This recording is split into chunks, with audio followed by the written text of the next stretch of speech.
சந்தியா ராகம் சீரியல்ல நாளைக்கு என்ன நடக்க போகுதுன்னு பார்க்கலாம். வாங்க வீடியோக்குள்ள போலாம். ஐயா, நீங்க பஞ்சாயத்து தலைவரா வந்து இந்த பஞ்சாயத்தை நல்லபடியா நடத்தி கொடுங்க ஐயான்னு ஊர்க்காரங்க கேக்குறாங்க. மாயா, அப்படின்னா சீனு மாமாவுக்கு சாரு கூட கல்யாணம் நடக்கலைன்னா உன் கூட தான் நடக்குமான்னு கேக்குறாங்க தனா. ஏய், நீ என்னடி பேசுறேன்னு கேக்குறாங்க மாயா. பெரியப்பா எப்படியும் இதை நல்லபடியா பேசி கல்யாணத்தை நடத்தி வச்சிருவாரு பாருங்கிறாங்க மாயா. மகாலிங்கம் வீட்டுல தேனு கேக்குறாங்க.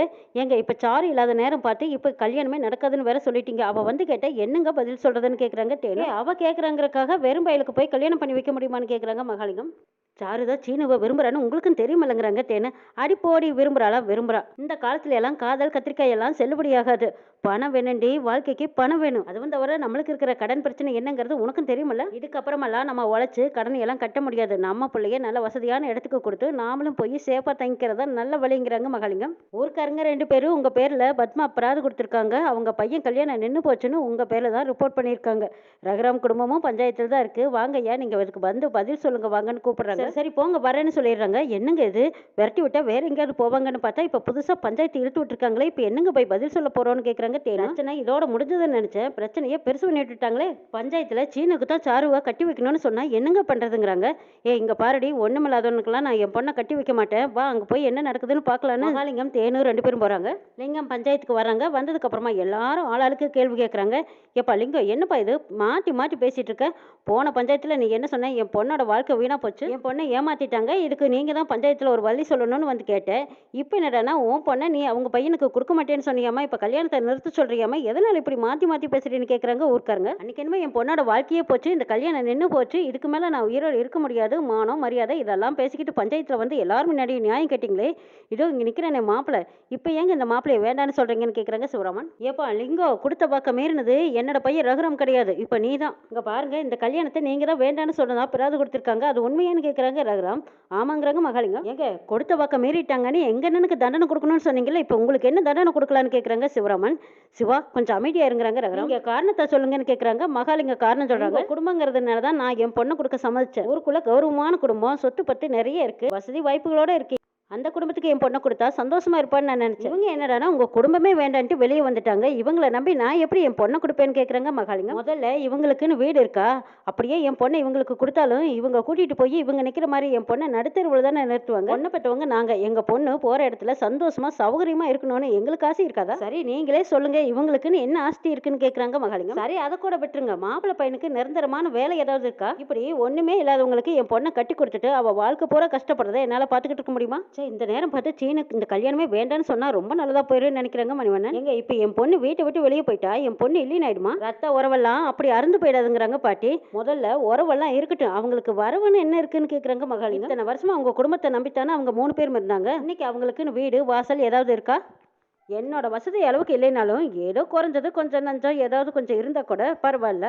எதுவுமே இல்லாதவங்களுக்கு எப்படி என் பொண்ணை கட்டி கொடுப்பேன்? இதோ பசுபதி ஐயாவுக்கு கூட தான் ரகுராம் ஐயா பொண்ணு கொடுக்குறாரு. பசுபதி ஐயாவுக்கு வீடு தோட்டம் நிலம் எதுவுமே இல்லாம இருந்தா பொண்ணை கொடுத்துட்டு வரா ரகுராம். எனக்கு என் பொண்ணோட வாழ்க்கை தான் முக்கியங்கிறாங்க மகாலிங்கம். சரி, நான் இப்ப கடைசியா கேட்கிறேன், உங்களுக்கு நான் வாக்கு கொடுத்துருக்கேன், 2 குடும்பமும் சேர்ந்து இந்த கல்யாணம் நடத்தணும்னு பத்திரிக்கையும் அடிச்சிருக்கு, நல்லா யோசனை பண்ணி சொல்லுங்கிறாங்க ரகுராம். நீங்க இப்படி எல்லாம் கேட்பீங்கன்னு தெரிஞ்சுதான் அந்த பத்திரிக்கையும் எடுத்துட்டு வந்திருக்கேன். அந்த பத்திரிக்கை எடுமான தேனுகிட்ட இருந்து பத்திரிக்கை வாங்குறாங்க மகாலிங்கம். யார் சொன்னாலும் இந்த கல்யாணம் நடக்காது, அதனால இந்த சபைக்கு முன்னாடி நானே இந்த பத்திரிக்கையை கிழிச்சு போடுறேன்னு கிழிக்கிறாங்க மகாலிங்கம். சரி, லிங்கம் அவரோட தெளிவான முடிவை சொல்லிட்டாங்க. எங்க வீட்டு பையனை அவங்க பொண்ணுக்கு கல்யாணம் பண்ணி கொடுக்கறதா நானும் வாக்கு கொடுத்தேன். இப்போ அவங்க பொண்ணு இந்த பையனுக்கு கொடுக்கலின்னு அவங்களே முடிவு சொல்லிட்டாங்க. பையன் குடும்பத்துல இருந்து இப்ப என்ன முடிவு சொல்ல போறீங்கன்னு பத்மாவை கேட்கறாங்க ரகுராம். இங்க நிக்கிறாரு மகாலிங்கம். இவர் இவ்வளவு பேசுனதுக்கு அப்புறமா மானங்கிட்டு போய் இவர் குடும்பத்துல நான் சம்மந்தம் வச்சுக்க போறதில்ல. எப்போ உறவையும் பணத்தையும் பெருசா நினைச்சாரோ அப்பவே என் பையனுக்கு அவர் பொண்ணு வேண்டான்னு நான் முடிவு பண்ணிட்டேன். அப்படி சொல்ல பத்துமா, என் பையன் சிங்க குட்டி, அவனுக்கு 1000 பொண்ணுங்க லைன்ல நிற்பாங்க. வெளிநாட்டுல இருந்து கூட ஒரு தேவதை வந்து காத்திருப்பா. தனாவுக்கு அளவில்லாத சந்தோஷம். மாயா கல்யாணம் நின்றுடுச்சுன்னு சந்தோஷப்படுறாங்க. சரி, இப்ப 2 குடும்பத்திலயும் இந்த கல்யாணம் வேண்டான்னு முடிவு பண்ணிட்டாங்க. அவங்களுக்கே விருப்பம் இல்லைன்னு சொன்னதுக்கு அப்புறமா இனிமே யாரும் கட்டாயப்படுத்தக்கூடாது. பஞ்சாயத்தார் எல்லாரும் நல்லா கேட்டுக்கோங்க, நான் கொடுத்த வாக்கும் செல்லாதுன்னு சொல்லிட்டு அங்க இருந்த சொம்பு தண்ணி எடுத்து ரகுராம் கை கழுவிடுறாங்க. இதோட இந்த பஞ்சாயத்து கலைஞ்சதுன்னு சொல்லிட்டு ரகுராம் அங்கிருந்து கிளம்பிடுறாங்க. பஞ்சாயத்து கூட்டமும் எல்லாரும் கலைஞ்சிடுறாங்க. மணிவண்ணன் பத்மா சீனு 3 பேரும் நிக்கிறாங்க. பத்மா இன்னும் ஏன் நிக்கிற, வா போலாவான்னு சொல்லிட்டு மணிவண்ணன் பத்மாவை கோயிலுக்கு கூட்டிட்டு வந்திருக்காங்க. இப்பதான் யாரை நம்புறது யாரை நம்பக்கூடாதுன்னு எனக்கு ஒண்ணுமே புரியலைங்கிறாங்க பத்மா. மகாலிங்கம் குடும்பத்தை நம்பி போய் எப்படி நடுத்தெருவில் நிக்க வச்சுட்டான் பாருங்கிறாங்க மணிவண்ணன். அப்பா, இதுக்கு தான் நான் ஆரம்பத்திலேயே இப்போ அந்த கல்யாணமே வேண்டான்னு சொன்னேங்கிறாங்க சீனு. யாருமே என் பேச்சை கேட்கலையேங்கிறாங்க சீனு.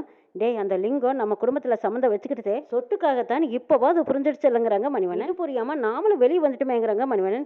இங்க பாருங்க, நான் செஞ்ச தப்புக்கு மாமா என்னைய வெளியே அனுப்பினது நியாயம் தான். ஆனா நீங்களும் 2 பேரும் வெளியே வந்துருக்க கூடாதுங்கிறாங்க சீனு. நானும் அவன் வீட்டுக்கு போக கூடாதுன்னு தான் நினைச்சேன். ஆனா அந்த லிங்கம் உனக்கு சரியான பாடத்தை கற்பிச்சுட்டான் பாத்தியா. ஒரு வண்டிக்கு சக்கரம் முக்கியம் தான், சக்கரம் இல்லைன்னா அந்த வண்டிக்கு வேலையே இல்லை பத்மா.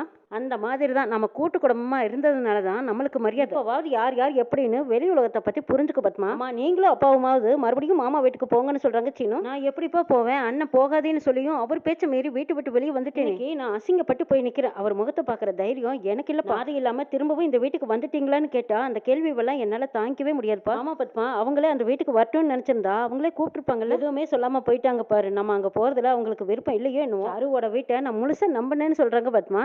அதுதான் உங்க பத்திரிக்கையவே கிழிச்சு போட்டுட்டாங்களே, அப்புறம் என்ன உறவு வேண்டி கிடக்குங்கிறாங்க மணிவண்ணன். இப்போவும் நம்ம பையனோட கல்யாணம் நின்று போச்சு. இனி இவன் வாழ்க்கை என்னங்க ஆகும்? எங்க போறதுனே தெரியாம திக்கு தெரியாம நின்னுட்டு இருக்கிற பத்மாவை பாக்குறதுக்கு மறுபடியும் சிவராமன் வந்திருக்காங்க. அக்கா ஏன் இங்க நின்றுட்டு இருக்கிற, வாக்கா நம்ம வீட்டுக்கு போலாமா.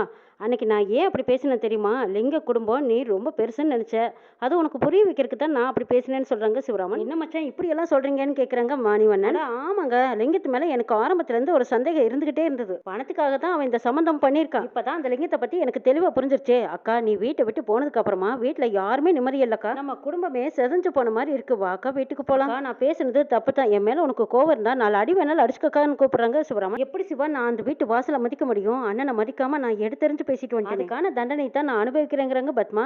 அக்கா பையனை பெற்றவ நீ, அந்த கோவம் கூட உனக்கு வரலைன்னா எப்படிக்கா? அக்கா சீனுவோட வாழ்க்கைக்காக தானே நீ அவ்வளவு பேசுன. சத்தியமா சொல்றேன்க்கா, உன் மேலையில யாருக்கும் எந்த கோவம் இல்லக்கா. சிவராமன் பத்மாவை சமாதானம் பண்ணி எப்படியும் 3 பேர்த்தையும் வீட்டுக்குள்ள கூட்டிட்டு வந்துட்டாங்க. சீனு மாயாவை பார்த்து சொல்றாங்க, இப்பதான் உன் மேல எனக்கு அதிக லவ் இருக்குங்கிறாங்க. ஆமா சீனு, நீ சொல்ற மாதிரி உன் மேல எனக்கு இன்னும் அதிக காதல் வந்துருச்சுங்கிறாங்க மாயா. நம்மளை பிரிக்க இனிமே எந்த சக்தியாலும் முடியாது. கண்டிப்பா பெரியப்பாவே நம்மளை சேர்த்து வைப்பாங்க அப்படின்னு மாயாவன் சீனு எதிர்பார்த்துட்டு இருக்கிறாங்க. என்ன நடக்குதுன்னு நாளை பார்க்கலாம்.